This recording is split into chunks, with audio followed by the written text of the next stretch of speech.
Hello दोस्तों, मैं सुनील कुमार स्वागत करता हूं आपके अपने चैनल क्या क्या जैसे अकेडमी में। कैसे हैं दोस्तों? उम्मीद करता हूं कि आप लोग अच्छे होंगे और आप लोगों की पढ़ाई भी अच्छी चलेगी, है ना दोस्तों। तो जैसा कि हम लोग लास्ट क्लास में दोस्तों हम लोगों ने क्या किया था, ठीक है। लास्ट क्लास की अगर हम लोग बात करें दोस्तों, हम लोगों ने लास्ट क्लासेस में लगभग 18 क्लासेस हुई हैं। उन क्लासेस में हम लोगों ने क्या कर लिया लगभग कि इंडियन ज्योग्राफी में जो मतलब एक बड़ा पिलर जिसको हम लोग बोलते हैं। देखो, अगर जैसे कि मैं बात करता हूँ, जैसे कि ज्योग्राफी में हम लोग क्या पढ़ते हैं, जैसे कि अगर हम ज्योग्राफी छोड़ो, मैं अभी आपको एक कॉन्सेप्ट बताने वाला हूँ दोस्तों, बहुत काम का रहेगा आपका, वो आपके ज़्यादा काम आएगा। जैसे आप ज्योग्राफी पढ़ते समय आप उसको हमेशा याद रखिएगा कि आपको क्या करना है, उसको ज्योग्राफी को अच्छे से समझने के आपको एक अंडरस्टैंडिंग बनाने के क्या करना। जैसे कि अगर मैं इस अर्थ की बात करूँ दोस्तों, ठीक है ना, मैं अभी अपनी बात पे वापस आ जाऊँगा, बट मुझे आपको एक बात समझानी है आपको। जैसे कि मैं अगर इस बात अर्थ की बात करूँ, तो इस अर्थ पे अगर मैं देखूं तो मुझे मेनली कितनी चीज़ें मतलब कितनी चीज़ें होती हैं। अगर मैं बड़े मोटे मोटे अगर शब्दों में कहूं या बड़े ब्रॉड पर्सपेक्टिव में कहूं या कोई, ठीक है, तो उसमें अगर मैं देखूं तो उसमें तीन, जो इस अर्थ पे तीन बड़ी चीज़ें, मतलब तीन चीज़ें हैं जिनकी बिना, जो अर्थ पे जिनसे बाद में हर चीज़ बनी हुई, जो अस्तित्वमान थे उसके बाद चीज़ें आई हैं। जैसे कि अगर मैं बात करूँ तो एक तो अर्थ में मतलब एक तो अर्थ का मतलब क्या हुआ, अर्थ में क्या होता है, एक तो लैंड होता है ना दोस्तों, लैंड होता है जिसको हम लोग स्थल बोलते हैं, जिसपे हम लोग खड़े रहते हैं या बैठते हैं या उठते हैं, जो भी करते हैं, स्थल होता है। दूसरा दोस्तों, इस पे एक चीज होती है वाटर, यानी दोस्तों पानी होता है दोस्तों, पानी होता है। तो पानी का हमारे जीवन में क्या काम है, बहुत ज़्यादा है ना काम है। तो हम लोग दूसरा क्या होता है इसमें, इसको बोलते हैं दोस्तों जल, ठीक है ना, अभी मैं बताता हूं। फिर तीसरा दोस्तों क्या होता है, क्लाइमेट, यानी दोस्तों जलवायु, ठीक है ना। तो हमको ये तीन चीजें ज्योग्राफी में, मतलब ये तीन चीजें अर्थ पे होती हैं। इसके बाद हर चीज आया, जैसे कि अगर लैंड के बाद, इसी लैंड से बनने के बाद फिर क्या हो, पठार बने, पर्वत बने, ठीक है ना, मैदान बना, ठीक है ना। इसी से जो और भी चीज़ें, जो भी संरचना है वो बनी। जल से जैसे बात करें तो पहले महासागर था, फिर छोटे छोटे सागर बने, फिर सागर से, फिर उसी में जल से जैसे ग्लेशियर्स में, अब पहाड़ों पर ग्लेशियर्स हो गए, अब ग्लेशियर से क्या हुआ, पानी आया, तो उनसे क्या होगा, नदियाँ बन गई, नदियों से बरसात में बारिश हुई, फिर कहीं कहीं नदियों से ही झीलें बन गई, बरसात के पानी से भी झीलें बनी, है ना, तो वो बन गए। फिर दूसरा देखो क्लाइमेट में दोस्तों हम लोग क्या करते हैं, क्लाइमेट में हम लोग क्या मानसून पढ़ते हैं, है ना, मतलब क्लाइमेट में क्या पढ़ते हैं, बारिश हो रही है, एवोपरेशन हो रहा है, ये जो भी चीज़ें और है ना, तो ये जो चीज़ है ये रहती है मैन। तो अगर जैसे मैं अगर बात करूं, अब मैं अपने टॉपिक पे आता हूँ, समझ में आ गया कि मतलब क्या पढ़ना है। देखो अभी मैं इनको मिटालता नहीं हूँ, बट कि मैं जैसे कि, ठीक है ना दोस्तों, एक सेकंड देख लूँ कि सही चल रहा है कि नहीं।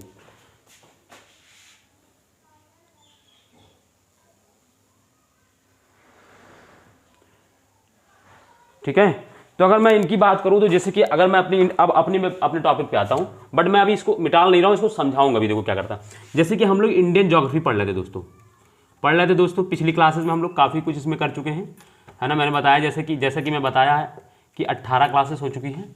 तो जैसे कि हमने इंडियन ज्योग्राफी को दो बड़े मेजर पार्ट में बांटा था। इंडियन ज्योग्राफी में हम लोगों ने इसको दो चीज़ में बांटा था, एक तो इंडियन पॉलिटिकल में दोस्तों, ठीक है ना, इंडियन दोस्तों पॉलिटिकल, जिसको दोस्तों बोलते हैं भारत का राजनीतिक पक्ष जिसको बोलते हैं, और एक दूसरा हमने बांटा दूसरा इंडियन दोस्तों, इंडियन फिजियोग्राफी, यानी इंडियो फिजिकल भी बोलते हैं इसको, और हमने इसी फिजियोग्राफी से ही दोस्तों, मतलब फिजिकल से ही एक शब्द बनाया था फिजियोग्राफी, है ना। आप जब पहली क्लास मेरी देखेंगे, मतलब उसकी सॉरी दोस्त, मतलब चौथी क्लास जब आप देखेंगे, ठीक है, चौथी क्लास जब आप मेरी देखेंगे तो आपको मतलब फिजिकल से ही फिजियोग्राफी शब्द बना है, वो कैसे बना वो मैं बता दूंगा, आपको पता चल जाएगा। तो हम लोगों ने देखो, इसमें हम लोग इंडियन पॉलिटिकल में दोस्तों हम लोगों ने क्या क्या पढ़ा था। जैसे कि अगर मैं बात करूं इसकी बात, तो इसमें हम लोगों ने 28 स्टेट पढ़े थे। देखो ये मैं दोस्तों, आप लोग जो मेरे साथ नए जुड़े हैं, मतलब जो पुराने हैं, वो सोच रहे होंगे कि ये सर रोज रोज भैया बताते हैं, यहाँ पे डेली चीज़ें कराते हैं। तो वो मेरा इसका मकसद ये है कि आपको भी जैसे मुझे चीज़ें पता है कि कैसे पढ़ना है, आपको भी ये चीज़ें ऐसे ही पता हो, ठीक है ना, कि मुझे पहले इंडियन ज्योग्राफी में ये पढ़ना है, फिर इसके बाद 5 इसको बना के पढ़ना है। तो जब आपको ये मैंने मेरा क्या मकसद कि यही ज्योग्राफी को मैं यही सिखा दूंगा कि आपको करना क्या, यहाँ यही बता दूंगा कि क्या पढ़ना है। तो जब मैं रोज रोज इसको बनाऊंगा तो भले ही आप याद करना ना चाहे ना, फिर भी याद हो जाएगा, क्योंकि एक ही चीज़ को जब बार बार आप देखेंगे, आप पढ़ने के इरादे से तो आए हैं यहाँ बैठेंगे, अब इसको बार बार आप देखेंगे तो क्या होगा, आपके दिमाग में ये चीज़ें ऑटोमेटिक छप जाएंगी। आपको याद करने की, कसरत करने की मेहनत, दिमाग में मतलब दिमाग को जोर देने की आदत है ना, वो भी नहीं करना पड़ेगा, जिद्दोजहद भी नहीं करना पड़ेगा, मतलब जिद्दोजहद जिसको बोलते हैं, तो वो अपने आप हो जाएगा। जैसे कि फिर इसमें मैंने बताया था और क्या, यूनियन टेरिटरी पढ़ते हैं, और दूसरा क्या पढ़ते हैं दोस्तों, और दूसरा हम लोग हाँ इसमें अदर फैक्ट, यानी अदर फैक्ट की अगर मैं बात करूं, अदर फैक्ट की मैं जैसे मैं बात करूं तो जैसे मैंने इसमें बताया है कि भारत का क्षेत्रफल कितना है, या भारत का सबसे उत्तरी बिंदु कौन सा है, सबसे दक्षिणी बिंदु कौन सा है, भारत का या भारत की स्थिति कहाँ पर है, ठीक है ना, और भी जो चीज़ें हैं, ठीक है, भारत की सबसे ऊंची चोटी और ये सब चीज़ें, तो ये सब चीज़ें इसमें हम लोगों ने, अब इंडियन फिजिकल में दोस्तों हम लोगों ने क्या किया, इसको हम लोगों ने अगेन 5 पार्ट में डिवाइड किया था। इसको हम लोगों ने भौगोलिक आधार पर, भारत का जो भौगोलिक आधार है ना, उसके आधार पर इसको 5 पार्टों में बांटा था। तो पहले हमने बताया दोस्तों हिमालय, क्या बताया दोस्तों मैंने, हिमालय। दूसरा दोस्तों मैंने क्या बताया, उत्तर भारत का मैदान, उत्तर भारत का मैदान।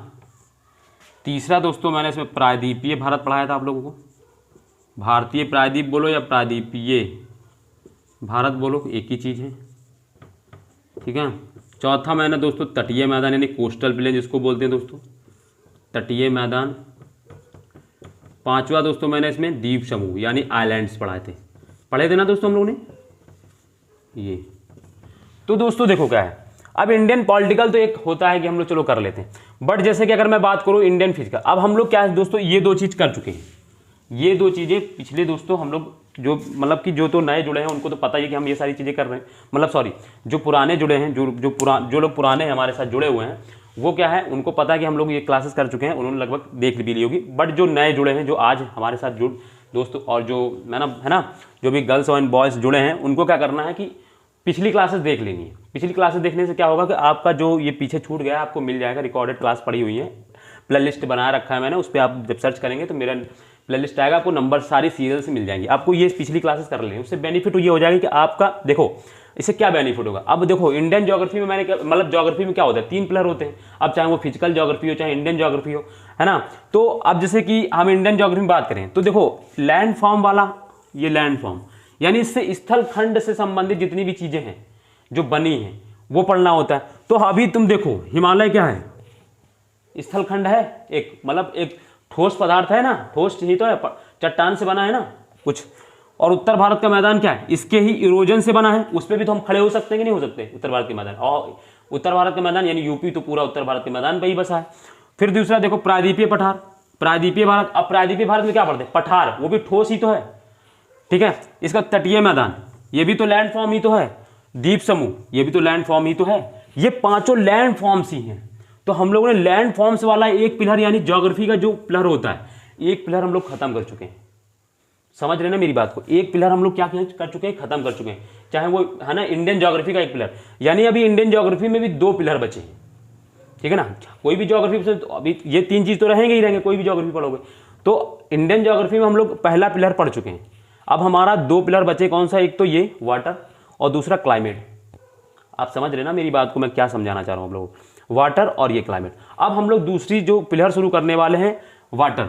अब वाटर में हमारे यहाँ क्या है, अब हमारे यहाँ जैसे हिंद महासागर एक महासागर है, बट उसको हम लोग क्या पढ़ते हैं, वर्ल्ड ज्योग्राफी में पढ़ते हैं, तो वो तो यहाँ पढ़ेंगे नहीं। बट हमारे इंडिया के अंदर वाटर्स में क्या मिलेंगे, रिवर्स मिलती हैं, लैक्स मिलती यानी है ना, लेक्स जो भी मतलब जिनको झील बोलते हैं, और क्या मिलती है दोस्तों, वाटरफॉल्स यानी जलप्रपात मिलते हैं। और क्या मिलते हैं दोस्तों, जैसे कि हाँ बंदरगाह, जल पे ही तो होते हैं, समुद्र के तट पे ही तो है बंदरगाह, समुद्री व्यापार के लिए है, ठीक है ना। तो बंदरगाह क्योंकि वो वाटर से रिलेटेड है तो उसको हम वहीं पढ़ लेंगे। तो अब आप सोचिए वाटर से रिलेटेड चीजें हमारी ये बची, ये पढ़ेंगे हम, यानी अब ये वाला पिलर शुरू करने जा रहे हैं ज्योग्राफी में, इंडियन ज्योग्राफी में ये वाला पिलर शुरू। फिर इसके बाद हमारा आएगा क्लाइमेट। क्लाइमेट एक ब्रॉड पर्सपेक्टिव है, उसको हम लोग बहुत आराम से पढ़ेंगे, क्योंकि देखो दोस्तों क्या है कि क्लाइमेट बाद में ही पढ़ना चाहिए, जब ज्योग्राफी सारी कुछ आप कवर कर चुके हैं तब इसके बाद आपको क्लाइमेट पढ़ना चाहिए। उसका रीज़न ये होता है क्योंकि दोस्तों क्या होता है, क्लाइमेट में थोड़ा चीज़ें लॉजिकल काम करती हैं, उसमें मतलब कि आपको फैक्ट कम रहते हैं, आपको समझना ज़्यादा होता है, अंडरस्टैंडिंग आपकी अच्छी बनानी पड़ती है। उसके लिए क्या होना चाहिए कि मान लीजिए कोई बच्चा ऐसा हो जिसका अभी तक ज्योग्राफी से कोई बैकग्राउंड ही ना हो और उसको डायरेक्ट पढ़ा दिया जाए क्लाइमेट, तो उसका क्या होगा, एक तो ज्योग्राफी उसने पहले पढ़ी नहीं, दूसरा क्या होगा वो ज्योग्राफी से भाग जाएगा। मतलब उसका मन पहले ही वो आके बेचारा तैयारी करने को सोचा है और ज्योग्राफी का ये क्लाइमेट पढ़ लेगा तो उसका वैसे ही मन खराब हो जाएगा, तो वो नहीं पढ़े। तो उसके लिए क्या होता है, पहली जो चीज़ें, अब देखो ये चीज़ें इजी नहीं है, मगर मैं जिस तरीके से मैंने पढ़ाया ना आपको लोगों को बहुत ईजी। तो आज हम लोग क्या पढ़ने जाएंगे, शुरू करेंगे दोस्तों, वाटर, यानी वाटर मतलब रिवर्स, यानी हम लोग अब पढ़ने जाएंगे अपवाह यानी ड्रेनेज सिस्टम, यानी अपवाह तंत्र, यानी जल का जो क्षेत्र होता है ना, जो रिवर्स होता है उनका जो रिवर्स का जो पैटर्न होता है या रिवर्स का जो इतना बड़ा तंत्र हमारे भारत में, उसी को अपवाह तंत्र बोलते हैं, उन्हीं को ड्रेनेज पैटर्न बोलते हैं, ठीक है ना। तो उस अपवाह तंत्र में बहुत सारी नदियां आ जाएंगी, तो नदी का आज हम लोग शुरू करेंगे, यानी ड्रेनेज सिस्टम आज हम लोग को शुरू करने हैं। और पिछली क्लासेस में ये दोस्तों हम लोग कर चुके हैं। जो भी नया जुड़ा हो, हाँ दोस्तों इसी के साथ मैं बता देता हूँ कि जो भी नया जुड़ा हो और जिन्होंने अभी तक मेरी चैनल को सब्सक्राइब ना किया वो प्लीज़ सब्सक्राइब कर लें, ठीक है ना, और बेल प्रेस जरूर कर दें ताकि जो भी नई वीडियो में डालूँ तो आपके पास नोटिफिकेशन पहुँच जाए, ठीक है दोस्तों। तो हम लोग क्या करते हैं, चलिए अब हम लोग रिवर्स शुरू करते हैं। तो इसको हम मिटालता हूँ और एक सेकंड में देख लेता हूँ कि सही चल रहा है कि नहीं, बस हाँ ठीक है, क्लियर है, ठीक है ना ओके। एंड हम लोग स्टार्ट करते हैं। क्या है ना दोस्तों कि मैं अकेले ही वीडियो बनाता हूँ, तो मैं देखता हूँ कि कहीं कैमरा हिल तो नहीं गया है, क्योंकि एक दिन क्या हुआ था, कैमरा हिल गया था, उसकी वजह से क्या हुआ था कि वीडियो थोड़ी ब्लर आ गई थी, तो सही दिखता नहीं है, फिर दिक्कत हो जाती है। तो इसलिए मुझे बार बार जाके पीछे देखना पड़ता है, कहीं कैमरा हिल जाता है तो फिर ब्लर होने लगती है वीडियो, ठीक है ना, तो इस वजह से, ठीक। तो अब हम लोग दोस्तों आते हैं अपने टॉपिक्स पर, यानी हम लोग आज शुरू करेंगे ड्रेनेज पैटर्न, यानी ड्रेनेज सिस्टम बोलो या पैटर्न एक ही चीज़ होता है, ड्रेनेज, इसी को मैं हिंदी बोलूँगा अभी, आप बिल्कुल परेशान मत होइएगा। ड्रेनेज सिस्टम यानी अपवाह तंत्र, अपवाह तंत्र, इसके अंदर हम लोग नदियां पढ़ते हैं। बट इससे पहले, नदी पढ़ने से पहले हमको कुछ शब्द जानने पड़ेंगे, वो यूज़ होते हैं बहुत ज़्यादा। जैसे कि अगर मैं पहला शब्द बोलूं तो पहला इसमें एक शब्द आता है बेसिन। क्या होता है दोस्तों, बेसिन, इसको हिंदी में भी इंग्लिश में भी बेसिन ही बोलते हैं, ठीक है दोस्तों, ऐसे लिखा जाता है। एक दूसरा शब्द होता है उसमें दोस्तों कैचमेंट जोन, कैचमेंट जोन, ठीक। तीसरा होता, अब ये दोस्तों इसका इंग्लिश ही लिखिएगा आप लोग, हिंदी में हो फिर भी, हिंदी मीडियम से हो जो हो भी, और जो क्या कहते हैं जो इंग्लिश मीडियम, उनको तो कैचमेंट लिखना ही है, ठीक है। आप लोग कृपया करके इसको हिंदी में मत पूछिएगा मुझसे, क्योंकि मुझे हिंदी इसकी खुद ही नहीं आती है, ठीक है ना। अब उसमें बहुत अजीब शब्द है, वो मैं भूल जाता हूँ बार बार, उसको याद करता हूँ। तो कैचमेंट जोन हो गया। तीसरा अगर मैं बात करूँ, इसमें आपको एक पढ़ा होगा, क्या बोलते हैं उसको, जो सहायक है ना, ट्रिब्यूटरीज, अरे मैं हिंदी इंग्लिश में ट्रीज, यानी सहायक नदियाँ जो होती हैं, है ना, किसकी सहायक नदियाँ, सहायक जिसको बोलते हैं ट्रिब्यूटरीज, है ना, ट्रिब्यूटरीज। फिर इसके बाद और चौथा एक होता है डिस्ट्रीब्यूटरीज, यानी प्रतिवर्ती सहायक नदी, डिस्ट्रीब्यूटरीज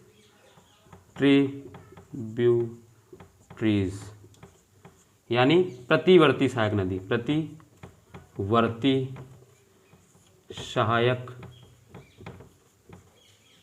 नदी, है ना, सहायक, प्रतिवर्ती सहायक। तो ये 4 शब्द हैं।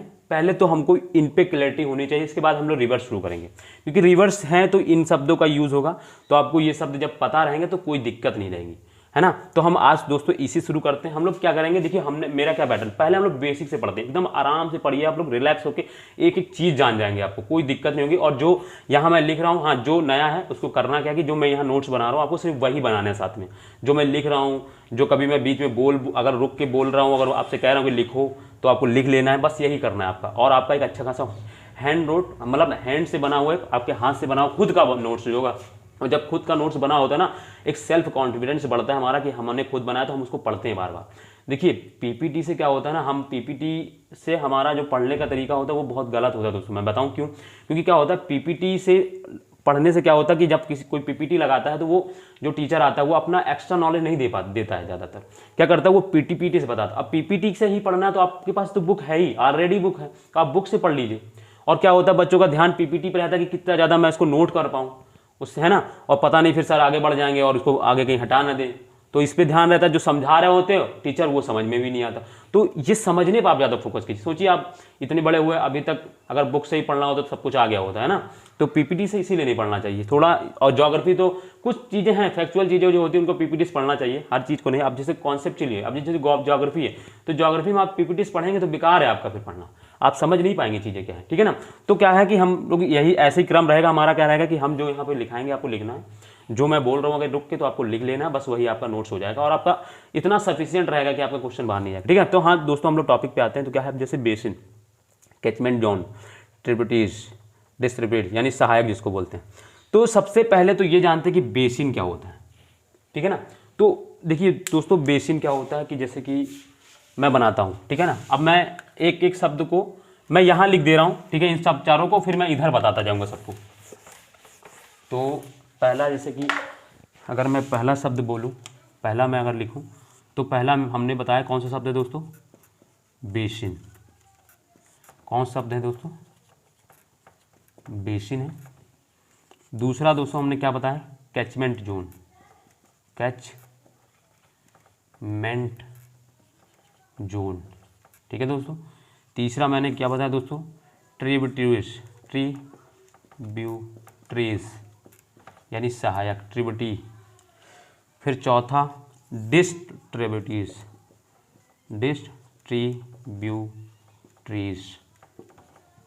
ठीक है ना, यानी सहायक नदी जो उसको होती है ना, और प्रतिवर्ती सहायक, प्रतिवर्ती सहायक। ये चार शब्द हैं ज्योग्राफी में, मतलब रिवर्स पढ़ने से पहले ये चार शब्द हमको पता रहेंगे तो हम और अच्छे से इसको कर पाएंगे इसको है ना, मतलब रिवर्स को, ठीक है। तो एक सेकंड, सब ओके, हाँ ना ओके, चलिए। तो अब आगे देखते हैं, चलिए हम लोग देखते हैं क्या है कि हम लोग अब पहले तो देखो मैं अभी इसको होल्ड कर रहा हूँ, उसका रीज़न है कुछ, तो पहले मैं इसको बता देता हूँ कि ये ट्रिब्यूटरीज क्या होती है, क्योंकि इसका होल्ड करने कुछ रीज़न है, मैं अभी बताता हूँ क्यों। तो जैसे कि ये गंगा है, मान लीजिए गंगा नदी है, गंगा की कई पहाड़ी सहायक, गंगा बहुत बड़ी सहायक नदियाँ हैं, है ना, मतलब नदियाँ नहीं, मतलब नदी है, सॉरी, गंगा नदी है। अब गंगा का आपने सुना होगा कि अब जब बुक पढ़ते हैं ज्योग्राफी में तो उसमें लिखा होगा गंगा की क्या सहायक नदी है, जैसे कि एक बड़ी मेजर नदी है यमुना जो इधर से आके मिलती है, फिर इधर से जैसे आप बताएंगे गौरी गंगा है, फिर राम गंगा है, गोमती है, मैं इनको बना रहा हूँ, ठीक है, गोमती है, ठीक है ना, गोमती है। इसके बाद फिर मैं जैसे यहाँ पे बोलूँ तो फिर गोमती के बाद कौन सी आती, तो ये क्या कहते हैं, गंडक है ना, सॉरी घाघरा है, गंडक है ना, बूढ़ी गंडक है, फिर कोसी है, फिर महानंदा है। तो ये इतनी सारी नदियाँ इसकी है ना, मतलब इसकी इससे जाके इतनी नदियाँ मिलती हैं। ये गंगा है, ये मेन नदी है, इसको मैं अलग कलर से बना देता हूँ समझाने के लिए आपको। इसी से देखिए आपको दो तीन शब्द जो हैं वो मैं इसी शब्द से समझा दूंगा, ठीक है। अभी मैं हम लोग फिर इन लोग को बाद में पढ़ेंगे इनको चीज़ों से डिटेल। ये गंगा है, रेड मैंने अलग कलर से बना दी इसको, ठीक है ना, तो आपको साथ, ठीक है। तो ये जैसे कि ये गौरी गंगा, राम गंगा, ठीक है ना, ये गोमती, घग्गर, गंडक, बूढ़ी गंडक, कोसी, फिर महानंदा, है ना, ये नदियाँ आकर इससे मिल जाती हैं, ठीक है। तो ये नदियाँ आकर मिल जाती, इसमें विलीन हो जाती हैं यानी, और फिर ये आगे जाके बंगाल में प्रवेश करती, बंगाल में प्रवेश करने के बाद डायरेक्ट अरब सागर में गिर जाती। वो तो बाद की बात है, बाद में जब हम पढ़ेंगे इसको देख लेंगे। बट अभी क्या है, अभी हम लोग क्या बताने जाते हैं, मैंने बताया कि सहायक की नदी क्या। तो ये जो नदियाँ हैं जैसे गंगा सॉरी गौरी गंगा, राम गंगा, है ना, ये जो जितनी भी नदियाँ आके इससे मिल रही हैं वो होती है सहायक नदी, यानी गंगा की ये सहायक नदियाँ हैं। अब कुछ नदियाँ जो होंगी इन जैसे कि अगर मैं बोलूँ कि ये क्या कहते हैं यमुना है, तो यमुना की एक सहायक नदी है टोंस, तो ये यमुना की सहायक नदी है। तो सहायक नदी क्या होती है, जो किसी बड़ी नदी में आकर कुछ छोटी छोटी नदियाँ जो आके मिल जाती हैं वो जो छोटी नदियाँ आकर मिलती है उनको सहायक बोलते हैं, यानी ये सहायक का काम करती है, ये इसके वाटर लेवल पानी के वाटर लेवल को बढ़ा देती हैं, है ना। तो सहायक के रूप में काम करती है, ये सहायक नदियाँ होती। तो सहायक नदियाँ समझ में आ गई, जैसे गंगा की कुछ सहायक नदियाँ अब पढ़ते हैं, बहुत सरल शब्द है, बस सहायक का मतलब यही होता है। अब दूसरी चीज जानते हैं कि बेसिन क्या होता है। सहायक तो आप समझ गए होंगे कि गंगा से में आके जितनी भी नदियां मिलती हैं तो वो गंगा की सहायक नदी, जो नदी आगे गंगा मिल जाती है वो उसकी गंगा की सहायक नदी। अब मिल जाने का मतलब ये नहीं कि मान लो ब्रह्मपुत्र वहां से आके मिल जाती है तो ब्रह्मपुत्र उसकी सहायक नदी नहीं, छोटी नदियां होती हैं कुछ, है ना, जो बड़ी किसी बड़ी नदी की छोटी नदियां जो होती है उसमें आके मिल जाती तो वो क्या हो जाती, उसको सहायक नदियां बोलते हैं, ठीक है ना। और दो नदी मिलकर किसी एक नदी का नाम दे रही है तो वो अलग चीज होता है, वो अलग, ठीक है। तो ये जो इसे गंगा, ये सॉरी गौरी गंगा, राम गंगा, बूढ़ी, है ना, घग्गर, गंडक, बूढ़ी गंडक, है ना, ये सारी चीजें जो है, तो ये जो है इसकी गंगा की क्या है, सहायक नदी। तो सहायक नदी का मतलब समझ में आ गया होगा। अभी देखो मैं यहाँ पे कुछ नदी मैं बना दे रहा हूँ मैं, बट इनका नाम अभी मैं नहीं बोल रहा हूँ, ठीक है ना। और फिर मैं यहाँ से एक नदी अलग कलर से बनाता हूँ। मैं आपको यहाँ पे 2-3 शब्द बनाना जा रहा हूँ क्योंकि आपको समझ लेना है बस। यहाँ पे मैं एक अलग कलर से दूसरी नदी का नाम अलग कलर से बना रहा हूँ और इसका डायरेक्शन मैं ऐसे कर रहा हूँ, यानी ये उधर से निकल के आ रही है, ठीक है ना। और इनका डायरेक्शन दोस्तों क्या था, ये था, यानी ये नदी जो है इसमें से आके मिल रही है, मतलब ऊपर से आके ये गंगा में मिल रही है। मैं इनका डायरेक्शन इधर का, जिधर गंगा में आके ये मिल रही हैं, ये भी देखो ये यमुना में आके मिल रही है, ये भी इसमें ये, बट उसका आप साइन देखेंगे तो वो बाहर की ओर आ रही है, यानी वो गंगा से बाहर की ओर आ रही है। तो वो नदी जो किसी बड़ी नदी से बाहर की ओर निकलती, जैसे कि हुगली नदी जो है वो प्रतिवर्ती, गंगा की प्रतिवर्ती नदी है, यानी गंगा की प्रतिवर्ती सहायक नदी है, गंगा से वो बाहर की ओर निकलती है, उसको एक फरक्का बैराज बनाया गया है, उस फरक्का बैराज से वो निकलती है, ठीक है ना। यहीं पे आपका पश्चिम बंगाल में फरक्का बैराज है, फक्का बैराज बना के उसको क्या होगा, उसको इसका जो उसमें एक नदी निकाली गई है ना, जिसको पश्चिम बंगाल में वाटर सप्लाई करने के लिए। तो ये जो है जैसे कि जो हुगली नदी, ठीक है ना दोस्तों, हुगली नदी, तो हुगली नदी क्या होती है, गंगा की प्रतिवर्ती सहायक नदी है, गंगा से यानी बाहर की ओर निकलती है, यानी गंगा का पानी बाहर की ओर जा रहा है, मतलब उससे अलग एक नदी निकल रही है, तो ये होती प्रतिवर्ती नदी। प्रतिवर्ती नदी में क्या होता है, किसी बड़ी नदी से कोई छोटी नदी बाहर की ओर निकल जाती है ना, जाके उसमें मिलती नहीं है बल्कि उससे बाहर की ओर निकल जाती, तो उसको प्रतिवर्ती। और जो आके उसमें मिल जाती, कोई बड़ी नदी में कोई छोटी नदियां, वो होती सहायक नदी। तो ये आपको एक तो सहायक नदी और प्रतिवर्ती सहायक नदी में कोई दिक्कत है दोस्तों? अगर आप लोगों को कोई दिक्कत अगर समझ में ना आ रहा हो तो उसको एक बार जब आपको ना आए तो आपको दोबारा एक बार रिकॉर्डिंग देखनी है तो आपको समझ में आएगी। देखो समझ में क्या करना है, जैसे कोई गंगा बड़ी सहायक नदी, उसमें से आके कुछ नदियां मिलती हैं, छोटी नदियां, तो वो होती गंगा की सहायक नदी, जैसे मैंने इनका एग्जाम्पल दे दिया आप लोगों को। और जैसे गंगा है, अब उसी से एक कोई नदी बाहर की ओर, यानी उसका जो डायरेक्शन है ना कि गंगा में नहीं मिल रहा है बल्कि गंगा से वो एक अलग नदी निकल के जा रही है, तो उसको प्रतिवर्ती सहायक नदी। जैसे हमने बताया कि हुगली नदी है, हुगली नदी में क्या हुआ, उसको क्या करा गया, गंगा नदी पे पश्चिम बंगाल में फरक्का बैराज बना के उसको क्या होगा, उसको पश्चिम बंगाल की ओर मोड़ देगा पानी के सप्लाई के लिए। तो वो क्या होगा, उसका पानी अब गंगा का पानी से निकल के एक दूसरी नदी बन रही है, तो उसको प्रतिवर्ती नदी बोलते हैं, प्रति सहायक नदी, यानी है ना, प्रतिवर्ती सहायक नदी बोलते हैं। तो आपको ट्रिब्यूटरीज एंड डिस्ट्रीब्यूटरीज का मतलब समझ में आ गया होगा। अब दोस्तों बेसिन क्या होता है ना, तो बेसिन क्या है, अभी मैं देखो इसको एक ही, अब आप लोग इतना समझ गए, अब मैं इसको बना देता हूं। बेसिन जो ये देख रहे हैं आप जो ये देख रहे हैं ना, ये बेसिन होता है ना, एक किसी नदी का वह क्षेत्र है जिसमें वो उसका पानी पूरे में विस्तारित हो, है ना। बेसिन पूरा ऐसे रहता है, ये पूरा बेसिन होता है।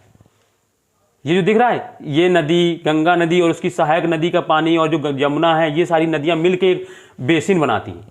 अब ऐसा नहीं है कि बड़ी नदियों का ही बेसिन होगा, जैसे यमुना है तो यमुना का भी तो बेसिन हो जाएगा। अब यमुना का जैसे यहाँ पे यमुना में जैसे आप पढ़ेंगे सिंध, है ना, चंबल, सिंध, बेतवा, केन, अब ये इसकी 4 सहायक नदियां यमुना की, तो अब ये देखो ये भी एक बेसिन बना दिया, तो ये यमुना का बेसिन हो जाएगा, ठीक है। इसी तरह ये देखो सोन नदी है, अब ये सोन नदी का बेसिन हो जाएगा। तो यानी कुछ एक ही नदी में कई छोटे बेसिन में, यानी मान लो कोई नदी है, अब उस नदी में काफी नदियां आके मिल रही हैं बड़ी बड़ी, तो जितनी नदियां आके मिलेगी तो वो तो मान लो ये गंगा का पूरा बड़ा जो है ये बेसिन जो है वो गंगा का है पूरा, बट इसी के अंदर एक यमुना भी है, उसकी भी कई ट्रिब्यूटरीज हैं, तो उस यमुना का भी एक अलग बेसिन बन सकता है ना। पानी जो नदी है जितने क्षेत्र में प्रभावित होती है वो उसका बेसिन होता है, तो ये बेसिन होता है। बेसिन का मतलब समझ गए दोस्तों, बहुत आसान है, कुछ नहीं करना है, बस जो भी मतलब कोई बड़ी नदी है और उससे जाके जितनी भी सहायक छोटी छोटी नदियां आके मिल जाती, और जो जितने वो पानी का विस्तार होता है, जितने में मतलब वो पानी का एरिया कवर करता, उस पूरे को बेसिन बोलते हैं, ठीक है ना। तो ये जैसे हमेशा आपको ऐसे बेसिन कई तरीके के होते हैं, आप पढ़ेंगे, मगर जैसे आपको पत्ते की तरह दिखेगा हमेशा ऐसे ही, ठीक है ना, बेसिन होता, तो आपको समझ में आ गया। अब बेसिन ऐसा नहीं सिर्फ गंगा का ही बेसिन होगा, कई छोटी नदियों का भी बेसिन होगा। मान लीजिए सोन नदी है, सोन में रिहंद है ना, उत्तरी कोयला है, नॉर्थ कोयला, साउथ कोयला है, ये 4-3 नदियाँ किससे मिल जाती हैं। तो अब ये सोन नदी भी छोटा सा एक अपना बेसिन बना लेती है। हालांकि इसका बेसिन यमुना गंगा का बेसिन बड़ा होगा, बट इनका बेसिन उससे छोटा होगा, बट बेसिन तो बन रहा है उसका ना, उससे में भी तो आगे छोटी छोटी कई नदियाँ आके मिल रही हैं, तो ये भी अपना एक अलग बेसिन बना रहा है। तो बेसिन क्या होता है, एक बड़ा क्षेत्र होता है, पानी जितने में मतलब जो नदी है, मुख्य नदी है, उसकी जो सहायक नदियाँ होती है, जितने क्षेत्र में विस्तारित होती है, उस पूरे क्षेत्र को बेसिन बोलते हैं। बहुत आसान है दोस्तों, आपको समझ में आ रहा होगा, है ना, ठीक है दोस्तों। तो ये सारी चीजें हो गई बेसिन। बेसिन, कैचमेंट, सॉरी अभी ये रह गया है ट्रिब्यूटरीज एंड डिस्ट्रीब्यूटरीज। इसमें कोई दिक्कत होगी तो आप लोग कमेंट कर सकते हैं, कमेंट करके पूछ लेना एक बार, तो मैं कल दोबारा आपको बता दूंगा, ठीक है।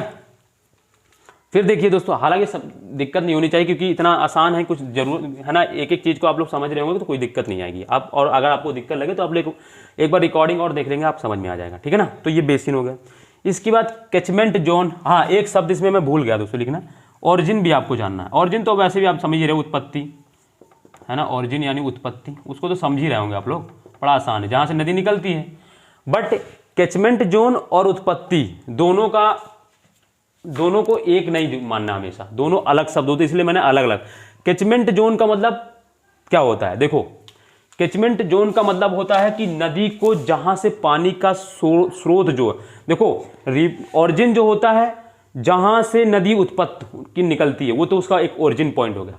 बट जो कैचमेंट होता है, कैचमेंट जोन का मतलब होता है जहां से पानी का स्रोत है, मतलब जहां जहां से पानी उसको मिल रहा है, वो कैच कर रही है पानी को, समझ रहे ना आपको, मतलब जहां जहां से वो पानी, जो नदी है, मान लीजिए नदी को कभी क्या होता है, बरसात हुई, बरसात का पानी भी तो नदी में आके मिल जाता है, तो वो पानी कैच होके आ रहा है, उसमें ग्लेशियर से पिघल के आ रहा है। मान लो उत्पत्ति मान लो किसी एक ग्लेशियर से हुई है, ये किसी ग्लेशियर से यहां से उत्पत्ति हो गई, बट मान लीजिए ग्लेशियर यहां से मेल्ट हो रहा है, अब यहां से भी पानी आके इसमें मिल जा रहा है, यहां से मेल्ट हो गया, यहां से पानी मिल जा रहा है, तो ये इसके पानी के स्रोत अलग अलग हो सकते हैं, बट ओरिजिन आप उसका, नदी का ओरिजिन एक ही होगा, बस पानी का जो स्रोत होता है वो अलग अलग हो सकते हैं, मतलब उसको पानी मिलने का जो स्रोत होता है उसी को कैचमेंट बोलते हैं। अब पानी को उसको अलग अलग तरीके से मिल सकता है, बरसात के मौसम में उसको बरसाती पानी मिल सकता है, ग्लेशियर्स मेल्ट हो रहे हैं, ग्लेशियर मेल्ट होने से कई जगह से उसको पानी मिल सकता है, ऑरिजिन पॉइंट से तो पानी मिलेगा ही मिलेगा। तो कैचमेंट जोन वो होता है जहां से पानी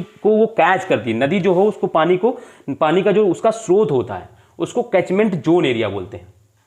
समझ में आया दोस्तों, कैचमेंट का मतलब समझ आया। ऑरिजिन और कैचमेंट क्या होता है, ऑरिजिन तो जहां से उसकी उत्पत्ति हुई, बस ये हो गया, मगर कैचमेंट का मतलब होता है जहां जहां से उसको पानी का स्रोत मिल रहा है, पानी जहां से वो एब्जॉर्ब कर रही है, जहां से, मान लीजिए अभी देखिए अभी तो बारिश नहीं हो रही है, इस टाइम बारिश नहीं हो रही है, हालांकि 1 हफ्ते पहले हुई थी, अब बारिश नहीं है, तो क्या अभी पानी नहीं मिल रहा उसको, बट बारिश होगी तो बारिश से कहीं कहीं उसको पानी प्राप्त होगा ना, तो जो पानी जा रहा है उसको कुछ तो बोलेंगे ना, तो वो कैचमेंट होता है, उसको पानी मिल रहा है। फिर जैसे मान लीजिए ये किसी एक, मान लीजिए गंगोत्री हिमनद से निकली, अब गंगोत्री हिमनद के बाद क्या एक ये इकलौता ही हिमनद है क्या, इसके बाद कोई हिमनद नहीं है, और भी हिमनद है, उन हिमनदों से तो भी इस गंगा को पानी मिलता है ना, तो पानी उसको वहां से मिल जाता है।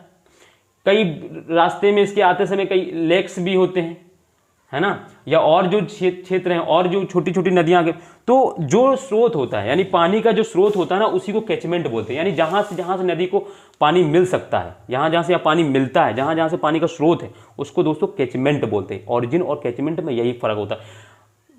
क्या होता है ना, मान लीजिए कभी उसने पूछ लिया ये शब्द, तो ऑरिजिन और कैचमेंट में क्या अंतर होता है, हालांकि 1 लाइनर में ही पूछेगा एग्जाम में, कॉन्सेप्ट बना के देगा, तो आपको याद होना चाहिए कि कैचमेंट और ऑरिजिन में ये फर्क होता है कि ऑरिजिन जो होता है जहाँ से उत्पत्ति होती है, कैचमेंट वहाँ से होता है जहाँ से पानी उसको प्राप्त होता है। अब उसको वर्षा से भी पानी प्राप्त हो सकता है, किसी ग्लेशियर से भी मिल सकता है पानी, तो ये होता है उसका कैचमेंट। ये 5 शब्द दोस्तों समझ में आ गए होंगे आपको, है ना, ठीक है। देखो इसमें लिखना कुछ नहीं है, इसको बस समझना था। कैचमेंट में ये लिख लेना है कि कैचमेंट, ऑरिजिन का मतलब ये होता है जहाँ से क्या होता है, नदी की उत्पत्ति होती है, लिख लो। ऑरिजिन में क्या होता है, जहां से नदी की उत्पत्ति होती है, ये तो उसका ऑरिजिन हो गया। कैचमेंट में क्या होता है, जहां से नदी को पानी प्राप्त होता है ना, यानी जहां से पानी प्राप्त, नदी को जहां जहां से पानी प्राप्त होता है वो उसका कैचमेंट एरिया होता है, ये इसका फर्क है। उत्पत्ति और कैचमेंट में फर्क समझ में आ गया होगा। ट्रिब्यूटरीज मतलब उसकी सहायक नदी, ये तो बहुत आसान है। बेसिन क्या होता है, किसी भी नदी का वह जो क्षेत्र जिस पूरे क्षेत्र में वह नदी विस्तारित होती है, और वो जो क्षेत्र होता है जितने में मतलब जिस क्षेत्र में नदी का फ्लो दिख रहा होता है जितने में बड़ी नदी में, वो सारा उसका जो होता है बेसिन होता है। ठीक है दोस्तों, तो बेसिन ये दोस्तों इसमें लिखना कुछ नहीं, बस कुछ समझना है आपको। ये चीज़ें समझ में आ जाएंगी तो कोई दिक्कत नहीं होगा आपको। ठीक है दोस्तों, तो आपको ये सारी चीज़ें हैं। ठीक है, सब सही है। चलो फिर हम लोग अब शुरू करते हैं दोस्तों। आप आते हैं, अब हम लोग सीधे क्या करते हैं, तो बेसिक चीज़ें शुरू हम लोग पढ़ रहे हैं काफ़ी कुछ चीज़ें। अब देखो इसमें क्या हम लोग जैसे अब अपवाह तंत्र पढ़ेंगे, तो अपवाह तंत्र को हमारे भारत में, अब देखो रिवर्स का इंपॉर्टेंस क्या है ये भी जान लेते हैं। अभी तो हम लोग ने ये जान लिया, फिर रिवर्स का इंपॉर्टेंस क्या है ये देखो। जैसे कि अगर आप लोग एंशिएंट हिस्ट्री पढ़ा होगा तो आप लोग देखेंगे कि विश्व की भी जितनी भी सभ्यताएं हुई हैं विश्व में, जितनी भी प्राचीन सभ्यताएं हुई, जैसे कि मिस्र की सभ्यता है, या मेसोपोटामिया की सभ्यता है, या चीन की सभ्यता, या भारत की सभ्यता जिसको सिंधु घाटी सभ्यता बोलते हैं। अगर इन नदियों का आप अध्ययन करेंगे तो आप इन सभ्यताओं का अगर आप अध्ययन करेंगे तो आप पाएंगे कि जितनी भी सभ्यताएं हुई हैं वो किसी बड़ी नदी के किनारे ही हुई हैं, विकसित हुई हैं। जैसे कि अगर हम आप बात बोलें कि हड़प्पा सभ्यता, तो हड़प्पा सभ्यता का एक नाम भी सिंधु घाटी सभ्यता है, यानी सिंधु एक नदी है हमारे यहाँ, जानते हैं हम लोग सिंधु रिवर, इंडस रिवर्स, उस नदी के नाम से ही एक सभ्यता का नाम रख दिया गया है। उस नदी के नाम पर एक सभ्यता, क्योंकि वो जो सभ्यता है ना, उसी नदी जितने मतलब जैसे कि अगर हम बात करें कि लगभग अभी तक हमारे यहाँ भारत में लगभग जो सिंधु घाटी सभ्यता के लगभग 1400-1500 स्थल खोदे जा चुके हैं, जिसमें से लगभग 50-60% जो भी स्थल्स हैं, ठीक है ना, वो आपको सिंधु घाटी या उसकी सहायक नदियों के आसपास ही मिलेंगे। इसीलिए जो है उसका जो नाम है सिंधु घाटी सभ्यता रख देगा। तो उस काल में भी लोग नदी का महत्व समझ रहे थे, तो आज भी वो महत्व है, क्योंकि उस समय जब सिंधु घाटी सभ्यता पढ़ते तो हम लोग पढ़ते हैं कि ये भारत की प्रथम नगरीय सभ्यता है। ठीक है ना, जब हिस्ट्री पढ़ेंगे तो उसको हम लोग बहुत डिटेल से पढ़ेंगे हालांकि, बट यहाँ पे मैं एक चीज़ समझाना, उसकी इंपॉर्टेंस रिवर के समझाने के लिए बता रहा हूँ। एक तो ट्रेड के लिए भी होती है। देखिए आजकल एक चर्चा का विषय बना हुआ है पूरे विश्व समुदाय में कि क्यों ना हम लोग जैसे समुद्र में क्या करते हैं, एक देश से दूसरे देश में जो व्यापार करने के लिए क्या करते हैं हम लोग समुद्र का इस्तेमाल करते हैं। ठीक है ना, क्योंकि जो स्थल लैंड है उससे तो बहुत कम यूज़ होता है, जहाज़ों से ही माल इधर उधर आवा जावा होता है। तो इसी तरह क्या है कि हम लोग अपने देश के भी अंदर जो नदियाँ हैं उसमें भी हम लोग परिवहन का ऐसा तंत्र विकसित कर लें कि हम लोग नदियों के द्वारा ही एक स्टेट से दूसरे स्टेट में वो सामान पहुँचा दें। और ये क्या हो, देखो ये इसका इंपॉर्टेंट क्या है, क्योंकि दोस्तों क्या है ना कि जब हम इस परिवहन का या इस संसाधन का उपयोग करेंगे या जो नदी का जो परिवहन का इस्तेमाल करेंगे परिवहन के रूप में, तो इससे क्या होगा, एक तो हमारा जो ट्रांसपोर्टेशन कॉस्ट है यानी परिवहन लागत जो होता है वो कम हो जाता है। क्योंकि एक सर्च मतलब अगर आप देखेंगे, आप जब उसका डाटा देखेंगे तो उसमें आपको पता चलेगा कि जैसे हम रोड से अगर कोई सामान ले जाते हैं तो वो उसकी तुलना में 2 गुना पड़ता है, 2 गुना मेहनत पड़ता है, 2 गुना महंगा पड़ता है। समझ रहे हो, मतलब कि जैसे कि अगर ले जाना है तो रोड से ज़्यादा पड़ता है, फिर अगर रेल से जाते हैं तो थोड़ा उससे कम, और अगर हम वाटर से लेके जाते हैं तो और उससे कम पड़ता है। तो अगर हम यही विकसित कर लें तो क्या होगा, एक तो हमारे यहाँ थोड़ी मतलब किसी भी चीज़ का लागत कॉस्ट, जब उसका परिवहन कॉस्ट कम हो जाएगा तो क्या होगा, ट्रांसपोर्टेशन कॉस्ट कम होगा यानी परिवहन लागत कम होगी, तो उस उत्पादक का या जो प्रोडक्ट है उसका जो वैल्यू है वो भी कम होगी। मतलब वैल्यू मतलब क्या कि वहाँ जिसका जो मूल्य है वो भी कम होगा। तब तो क्या होगा, उससे क्या होगा, तो बाज़ार में उसकी जो मतलब कोई ऐसा प्रोडक्ट होता है मान लीजिए महंगा होने की वजह से वो कम बिकता है, तो बट जब वो सस्ता होगा तो थोड़ा उसमें लोग उसकी तरफ रुचि भी करेंगे, है ना। तो ये सारी चीज़ें होती हैं, तो इसीलिए हमको रिवर्स पढ़नी है ना। रिवर्स का महत्व यही है ना। और जैसे आप लोग मिस्र की सभ्यता पढ़ेंगे तो वो भी दजला फरात नदियाँ हैं, वो भी उसके बीच में है ना। तो जितनी भी आप नदियाँ पढ़ेंगे ना, मतलब रिवर्स मतलब सभ्यता पढ़ेंगे, वो सारी सभ्यताएं जो किसी ना किसी रिवर्स में, तो उस काल में लोग इंपॉर्टेंस समझ रहे थे रिवर्स का, तो आज भी रिवर्स का इंपॉर्टेंस है बहुत ज़्यादा। तो हम लोग क्या करते हैं, इसलिए रिवर्स पढ़ते हैं। और रिवर्स पढ़ने के क्रम में क्या होते हैं, हम लोग अपवाह तंत्र कहते हैं भारत में, उस ड्रेनेज सिस्टम को अपवाह तंत्र। तो भारत की जो अपवाह तंत्र है उसको हम लोग 2 तरीके से बांट के पढ़ेंगे दोस्तों। अब यहाँ से होता है आप लोगों का लिखने का और हमारे साथ एक मैप वो बनाने का। तो हम अगर पढ़ेंगे तो अपवाह तंत्र के, भारत की जो अपवाह तंत्र है उसको हम लोग 2 भागों में बांट के पढ़ेंगे। पहला कौन से होगा, एक तो देखो नदियाँ की जो उत्पत्ति होती है उसके आधार पर, यानी भारत की सॉरी, हिमालय की नदियाँ, हिमालय की नदियाँ, एक तो ये होगा। दूसरा दोस्तों होगा प्रायद्वीपीय भारत की नदियाँ, प्रायद्वीप भारत की नदियाँ,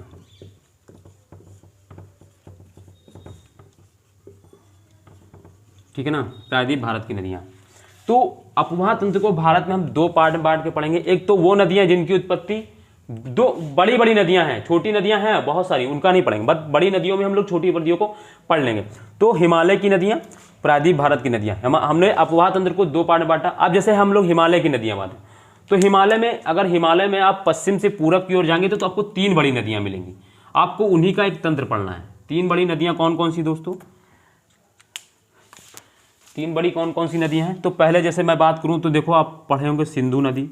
आपको देखो पश्चिम में सबसे दिख रही कि नहीं दिख रही? सिंधु नदी तंत्र इसको बोलते हैं, है ना। ये पूरा एक तंत्र है, सिंधु नदी पूरा एक तंत्र है।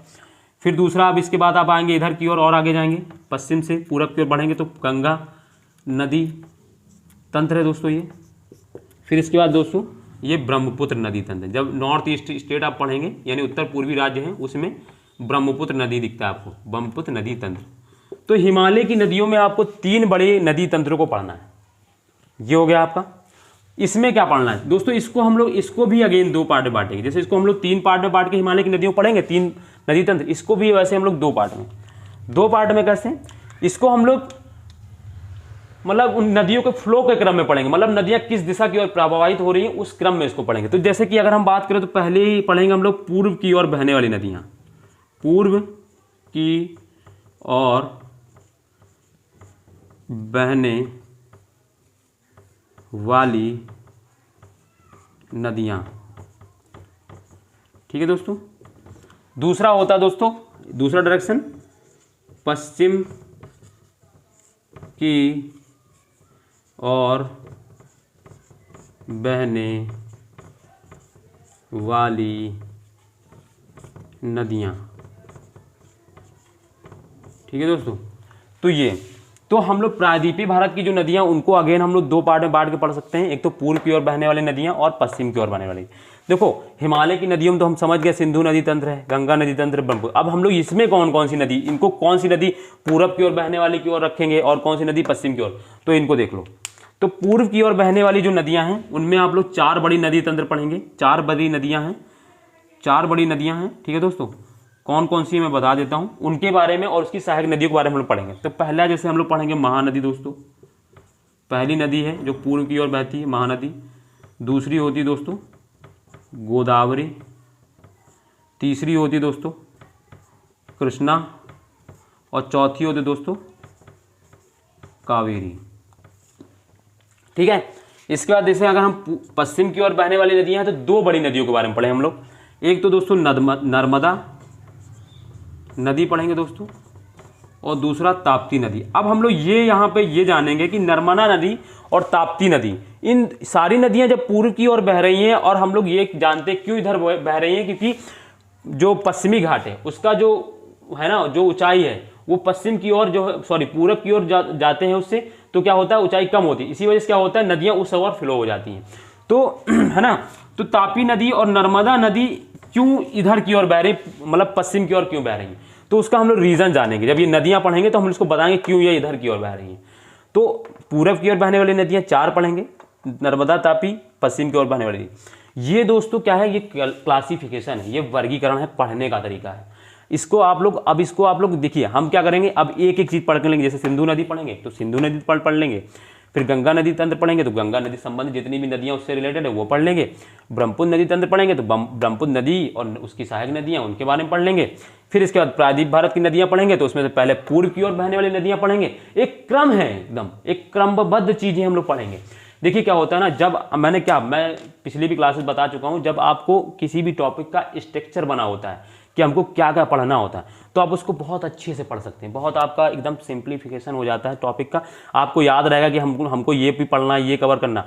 और जब लिखते समय ना, जब मान लीजिए कोई क्वेश्चन आया किसी भी रिलेटेड से, तो जब ये स्ट्रक्चर होता है ना, तो हम उसको लिखते चले जाते हैं, क्योंकि हमको पता रहेगा कि पहले हमको क्या लिखना है, फिर बाद में क्या लिखना है। वरना क्या होता है ना, जब देखो अच्छे नंबर आने, देखिए क्या होता है, मान लीजिए कोई सहपाठी हमारा और हम और वो साथ में, और हमारा मान ली हम लोग पढ़ने में दोनों लोग ठीक हैं, बट क्या होता है कभी कभी उसके नंबर अच्छे आ जाते हैं, हमारे अच्छे नहीं आते। उसका रीज़न क्या होता है कि वो अपना जो पढ़ने का तरीका, उसने अपने हर टॉपिक में एक स्ट्रक्चर बना रखा है, उस स्ट्रक्चर के अकॉर्डिंग वो लिखता है। क्योंकि हर टॉपिक्स में, हर क्वेश्चन में क्या होता है, एक क्रमबद्धता होती है, यानी कौन सी चीज़ पहले आएगी, कौन सी चीज़ बाद में आएगी, इस चीज़ का ख्याल रखना होता है हमको। तो जब ये चीज़ ख्याल रहता है ना, तो हम जब वो लिखते हैं तो एक लेह बना रहता है, तो और हमको लिखते जब फ्लो नहीं टूटता हमारा, हमको याद में आते रहते हैं, हमको ये लिखना है, इसके बाद ये लिखना है। बट हमको जब हमारा स्ट्रक्चर ही नहीं बना होगा ना, तो हम किसी चीज़ को अच्छे से नहीं पढ़ पाते हैं। समझना दोस्तों, तो ये होता है, ये चीज़ें होती, थोड़ा इसको समझना होता है। बस आप इसको 2-3 बार ऐसे करेंगे तो आपका हो जाएगा। बुक्स में ये सारी चीज़ें हैं, बट जैसे मैंने ये स्ट्रक्चर बना दिया, वो बुक में ऐसा नहीं मिलेगा आपको स्ट्रक्चर, ठीक है ना। आपको बहुत सी चीज़ें हैं जो बुक में, किसी एक बुक में नहीं मिलेगी, जो मैं पढ़ाता हूँ आपको, मैं कई बार बता चुका हूँ, आप इसको फील भी किए होंगे अगर आप लोगों ने पढ़ा होगा। तो ये सारी चीज़ें हैं स्ट्रक्चर, इसको दोस्तों बनाइए आप लोग, 1 सेकंड, ठीक है ना, बना लीजिए।